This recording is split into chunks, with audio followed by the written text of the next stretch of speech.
Behind us is what's considered the Spirit of Fort Myers, and it was constructed as the entrance to Edison Park in the 1920s.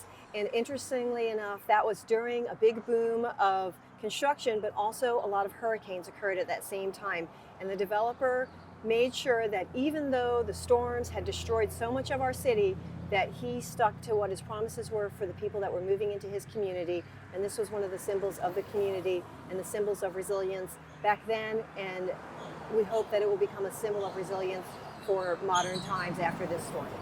McGregor Boulevard is one of the iconic roads in the entire United States, and even internationally people recall it.